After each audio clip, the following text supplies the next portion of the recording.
کی تعریف کے بعد درود ہو جناب حضرت محمد مصطفیٰ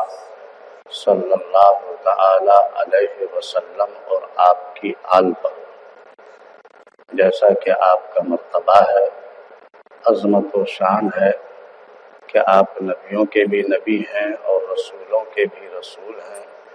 شاہوں کے تاج، تاجداروں کے بھی تاجدار ہیں،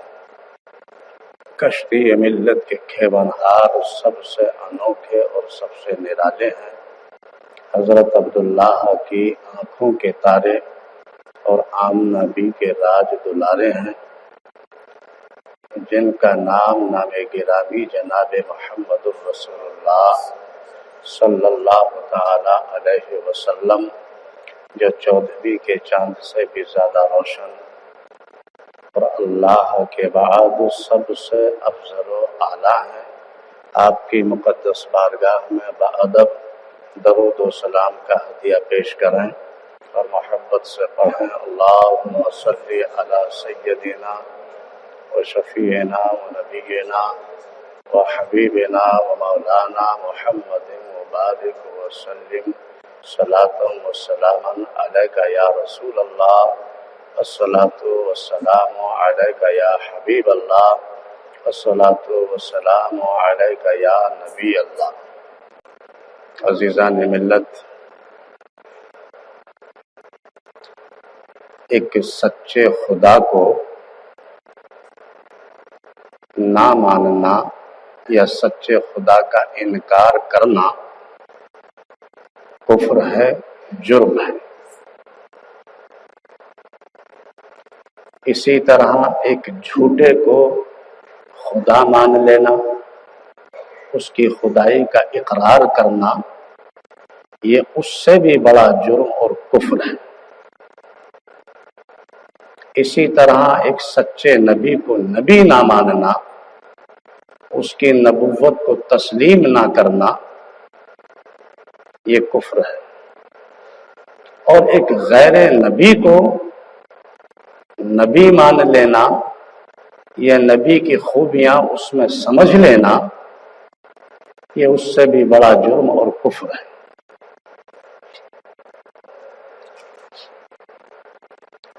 ہر نیک شخص کو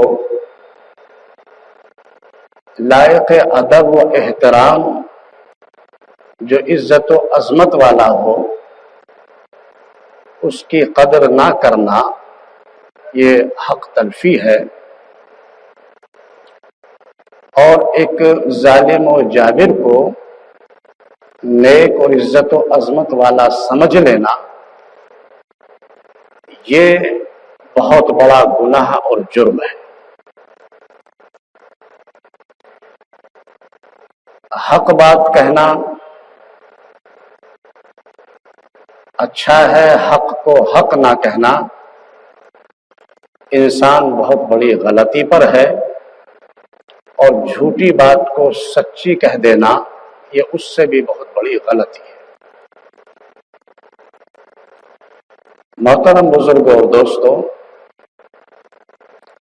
ہماری تقریر کا مقصد، اس کا لب لباب جو ہے، جو ہم آج تک کہتے چلے آ رہے ہیں، صرف دکھانا یہ مقصد ہے کہ حضور کے وقت سے حضور کے بعد سے اب تک ان تمام لوگوں کو پہچاننے کی ضرورت ہے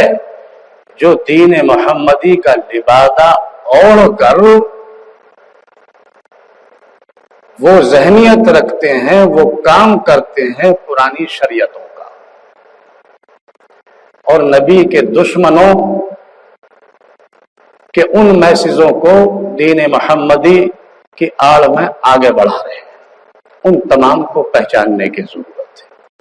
جب ہم یہ پہچان لیں گے تو انشاءاللہ ہمیں جب کھرا کھوٹا نظر آ جائے گا تو دین محمدی کو سمجھنا ہمارے لیے آسان ہو جائے گا۔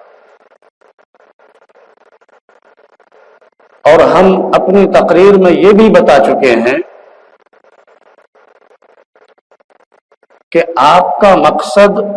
صرف کلمے کی اشاعت اور کعبے کی درستی یعنی اس کی حقیقت کو سمجھانا آپ کا مقصد تھا۔ انہی دو باتوں سے انسان کو انسانیت سمجھ میں آتی ہے اور اس کو خدائی سمجھ میں آ جائے گی، اپنے خالق و مالک کی پہچان ہو جائے گی۔ تو آپ نے کلمے کی اشاعت اور کعبے کی درستی، اس کی حقیقت کو بتانے کے لیے اپنی تحریک چلائی، اور یہ ایسی تحریک تھی کہ اس تحریک کو بڑے بڑے جابر و سرکش اور بڑے بڑے بادشاہ بھی قبول کرتے چلے آئے، اور یہ تحریک کامیاب ہوتی چلی آ رہی تھی۔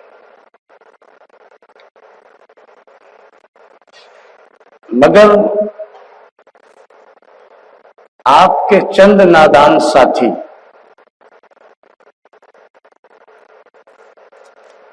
ان کی کچھ غلطیوں کی وجہ سے آپ کی اس تحریک میں رکاوٹ آئی، آپ کے تعمیری کاموں میں رکاوٹ پیدا ہوئی۔ حالانکہ قول قرآن ہے، یا ایھا الذین آمنوا لا ترفعوا اصواتکم فوق صوت النبی، بالکل صاف صاف مطلب ہے، اللہ نے یہ حکم فرمایا ہے کہ اے لوگوں، اپنی آواز کو نبی کی آواز سے اونچا نہ کرو، یعنی نبی سے آگے مت بڑھو۔ مگر حالات یہ رہے، جگہ جگہ کئی موقعوں پر آپ کے کچھ نادان ساتھی آپ کے آڑے آتے رہے، آپ کچھ فیصلہ کرنا چاہتے تھے تو وہ لوگ روکتے رہے۔ جیسا کہ اب سے پہلے خطبوں میں بھی میں کئی واقعات بخاری شریف کے حوالے سے سنا چکا ہوں، اس میں دیکھا جا سکتا ہے، جو قرآن کے بعد میں حدیث رسول کے تعلق سے اول درجہ رکھتی ہے بخاری شریف جو کتاب ہے۔ جیسے کہ میں اور ایک واقعہ بخاری شریف سے ہی آپ کو بتاؤں، جب حضرت عبداللہ بن ابی کا انتقال ہوا تو حضور رحمت للعالمین صلی اللہ تعالی علیہ وسلم نے انہیں کفنانے کے لیے اپنا خرقہ مبارک بھیجا، اور یہ بھی کہا کہ ان کی جنازے کی نماز بھی ہم پڑھائیں گے۔ اور وہ وقت آیا کہ حضور نماز جنازہ پڑھانے کے لیے آگے بڑھے، لیکن آپ کے ایک ساتھی نے آپ کو روکا اور کہا کہ نہیں، آپ نماز جنازہ نہ پڑھائیں، یہ شخص منافق تھا۔ آپ نے اپنے ساتھی کی آواز سنی اور آپ یوں ہی خاموش رہے اور اپنے عمل کو جاری رکھا، یعنی آپ نماز پڑھانا چاہتے تھے، لیکن پھر دوبارہ سے کہا کہ نہیں، آپ ہرگز اس کی نماز جنازہ نہ پڑھائیں، یہ شخص تو منافق ہے۔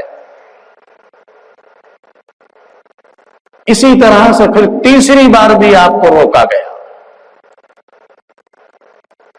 آپ خاموش رہے۔ اب جب چوتھی بار بھی آپ کو ٹوکا گیا تو آپ نے فرمایا کہ خاموش رہو، اگر یہ شخص گنہگار ہے تو میں رحمت للعالمین ہوں، اور میں گناہگاروں کی بخشش کے لیے ضرور دعا کروں گا۔ یہاں سوال یہ پیدا ہوتا ہے، اور تمام مسلمانوں کو یہ بات سمجھنے کی ضرورت ہے کہ چھوٹا منہ اور بڑی بات، اللہ نے اپنے محبوب کو وہ سب کچھ علم عطا فرما دیا اور حضور سب کچھ جانتے تھے، کیا ایک نبی کے مقابلے پر ایک صحابی کا علم زیادہ ہو سکتا ہے؟ نبی کے مقابلے پر صحابی کا علم زیادہ نہیں ہو سکتا۔ اور یہ رکاوٹ ایک بار نہیں بلکہ بار بار نبی کو روکا گیا اور ٹوکا گیا، اور پھر حضور نے یہ فرمایا کہ نہیں، جو میں جانتا ہوں وہ تم نہیں جانتے، اگر یہ گناہگار ہے، منافق ہے، تو میں رحمت للعالمین ہوں، اور گناہگار کے لیے اس کی بخشش کے لیے ضرور دعا کروں گا۔ حالانکہ ان نادان ساتھیوں کو بعد میں اپنی غلطیوں کا احساس بھی ہوا، وہ قول بھی بخاری شریف میں موجود ہیں کہ ان نادان ساتھیوں نے اقرار کیا، جیسے ایک ساتھی نے اقرار کیا کہ میں نے رسول اللہ کے شان میں بڑی بے ادبیاں کی اور بڑی گستاخیاں کی ہیں،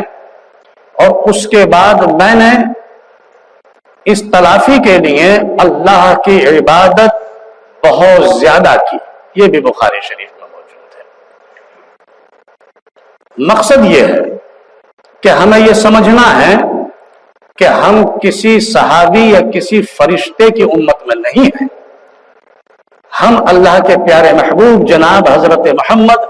مصطفیٰ صلی اللہ تعالی علیہ وسلم کے امتی ہیں، اور آپ کے ان تمام ساتھیوں کی قدر کرتے ہیں جنہوں نے اپنا تن من دھن حضور پر قربان کیا اور آپ کی ہر آواز پر لبیک کہی اور آپ کا ادب و احترام رکھا۔ ہم ان تمام ساتھیوں کی قدر کرتے ہیں،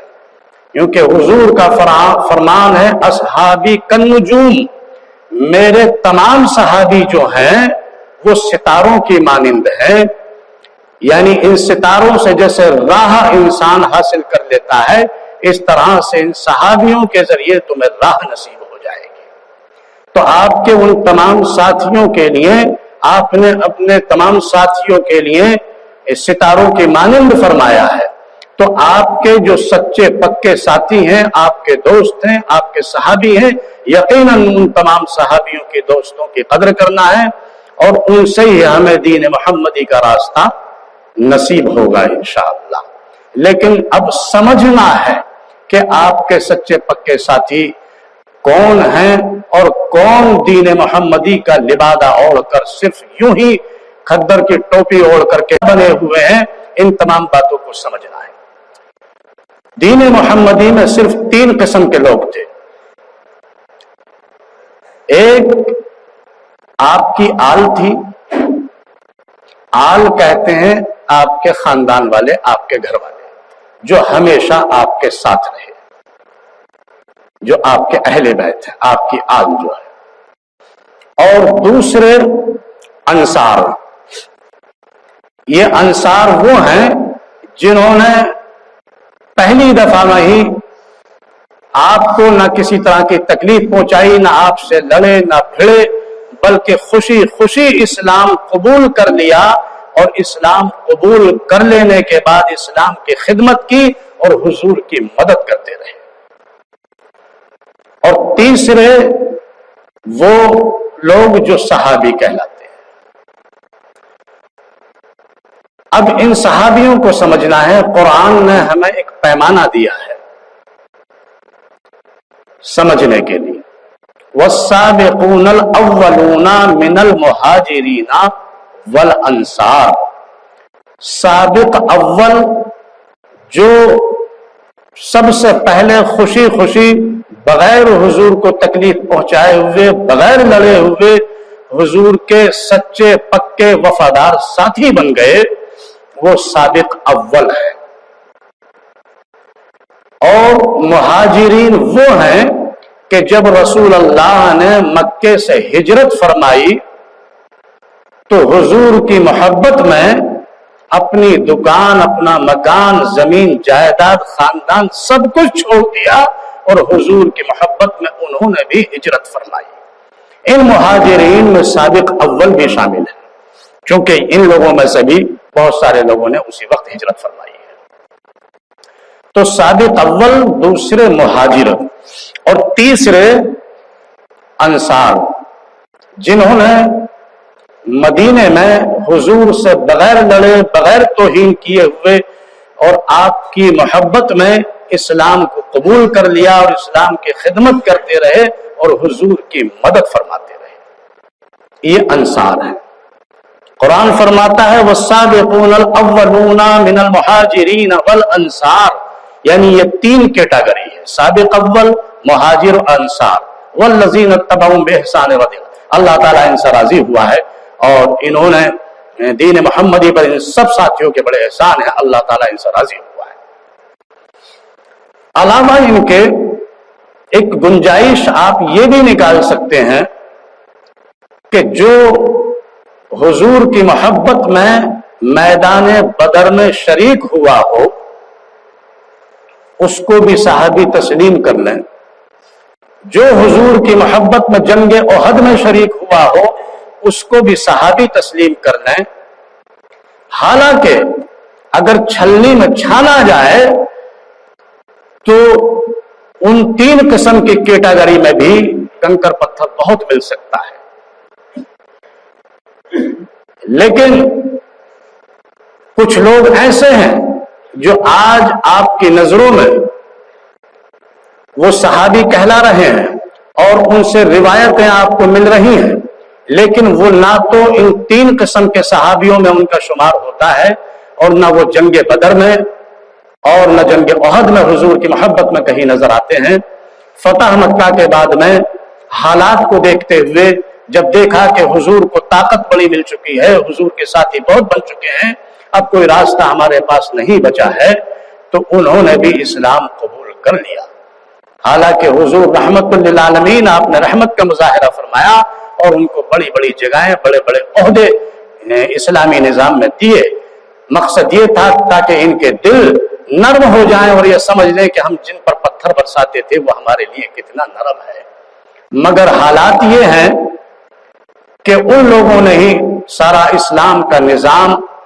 الٹ کر رکھ دیا اور وہی جراثیم آج تک ہم میں چلے آ رہے ہیں۔ محترم بزرگوں اور دوستوں، ان سچے پکے ساتھیوں کو حضور کے پہچانے اور ان کی رہنمائی میں ہی انشاءاللہ ہمیں دین محمدی نصیب ہوگا۔ اللہ تبارک و تعالی ہمیں یہ توفیق عطا فرمائے کہ ہم حضور کے ان سچے ساتھیوں کو سمجھنے کی کوشش کر لیں کہ جو حضور کے اصل ساتھی ہیں۔ دیکھیے، صحابی جو لفظ ہے وہ یہ صحبت سے لفظ بنا ہے، اور صحبت وہ صحبت ہونی چاہیے کہ جیسے کوئی میری صحبت میں بیٹھے، میرے پاس بیٹھے اور اس شخص میں اتنا اثر آ جائے کہ وہ بیٹھے تو میرے انداز میں بیٹھے، چلے تب بھی میرے انداز میں چلے، بولی بولے تب بھی میرا انداز اپنائے، بات کرے تب بھی میری طرح کی بات کرے، میری بات کرے، میری محبت میں بات کرے، تو یہ ایک صحبت کا اثر کہلاتا ہے۔ اور سماج میں لوگ اس بات کو کہنے لگے ہیں کہ یہ فلاں کا صحبت یافتہ ہے، اس پر تو اسی کا رنگ چڑھا ہوا ہے، یہ تو اسی کی بولی بولے گا، یہ اسی کے گن گائے گا۔ اس طرح کی کیفیت جب انسان میں پیدا ہو جائے تو وہ ایک صحابی کہلاتے ہیں، اس میں صحبت کا اثر آتا ہے۔ صحابی صرف یہ نہیں کہ ایک لمحے کے لیے اگر کوئی کسی کے پاس بیٹھ جائے تو وہ اس کا صحابی یعنی دوست بن جائے، یہ ٹھیک ہے، وہ اس کے دیدار کا اجر پاتا ہے، وہ اس کی چند لمحوں کی محبت میں بھی اگر اس نے وقت گزارا ہے تو اللہ تعالیٰ کی طرف سے اس کو اجر ملے گا، اور اس شخص کی طرف سے بھی اس کے لیے ایک نرمی آ جائے گی جس کی صحبت میں وہ شخص بیٹھا ہو۔ لیکن جن صحابیوں کا تصور ہمارے ذہنوں میں ہے، یا جن صحابیوں کے لیے حضور نے فرمایا کہ اصحابی کالنجوم، میرے صحابی ستاروں کے مانند ہیں، وہ بات اس شخص میں پیدا نہیں ہوتی کہ لمحہ بھر کے لیے کسی کی بارگاہ میں بیٹھے اور وہ یہ بھی دیکھا جائے گا کہ وہ کس نظریے سے بیٹھا ہے، کس انداز سے بیٹھا ہے، کیا مقصد لے کے بیٹھا ہے، یہ تمام باتیں بھی جاننا ضروری ہوں گی۔ تو اس لیے سچے پکے ساتھیوں کو پہچانیں، اور ان کے بعد بھی امت محمدیہ میں جو آج تک دین محمدی میں کام کر رہے ہیں ان لوگوں کو بھی پہچاننے کی ضرورت ہے کہ واقعی سچے دین محمدی کے وفادار ہیں یا صرف دین محمدی کا لبادہ اوڑھ کر صرف دین محمدی کو بدنام کر رہے ہیں۔ وآخر دعوانا ان الحمدللہ رب العالمین۔